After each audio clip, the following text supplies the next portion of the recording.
अगर आपको पता चले कि जो दवा आप रोज ले रहे हैं वह दवा नहीं बल्कि आपकी जिंदगी को बदल देने वाला रहस्य है, तो क्या आप उसे खाना जारी रखेंगे?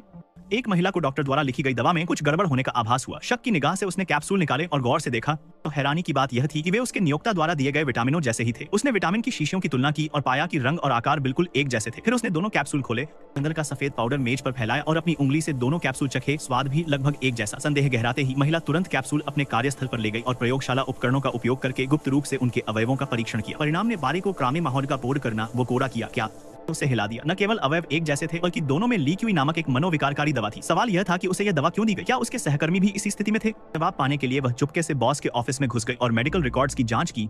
उसे धक्का लगा कि बाकी अंतरिक्ष यात्रियों को विटामिन ई मिला था, जबकि उसे और कुछ चुनिंदा लोगों को विटामिन बी दिया गया था। उसने और गहराई से रिकॉर्ड खंगाले तो सामने आया कि जिन अंतरिक्ष यात्रियों को विटामिन बी दिया गया था, उन्होंने अंतर्राष्ट्रीय अंतरिक्ष स्टेशन पर मिशन के दौरान कुछ ऐसा देखा था जो उन्हें नहीं देखना चाहिए था, और बाद में वे या तो फंसाए गए, कैद कर दिए गए या मानसिक अस्पताल पहुंचा दिए गए। इसी बीच अचानक दो आदमी हंसते बातें करते हुए ऑफिस में दाखिल हुए। महिला घबरा गई और पकड़े जाने के लिए तैयार हो गई, लेकिन अजीब तरह से दोनों ने उसे अनदेखा कर दिया और अपने काम में व्यस्त हो गए। उसने उनसे बात करने की कोशिश की, मगर उनके लिए कमरे में कोई था ही नहीं। उसे लगा जैसे वे मजाक कर रहे हों, लेकिन तभी कैमरा टिमटिमाया और अगले ही पल दोनों आदमी रहस्यमयी ढंग से गायब हो गए। महिला का साहस टूट चुका था। वह जल्दी से अपना सामान उठाकर घबराए बच्चे की तरह ऑफिस से बाहर भाग गई, लेकिन जैसे ही उसने गलियारे का दरवाजा खोला, आप ही ने कुछ मान के कोशिश कराए जाने के पास दोनों की बताया।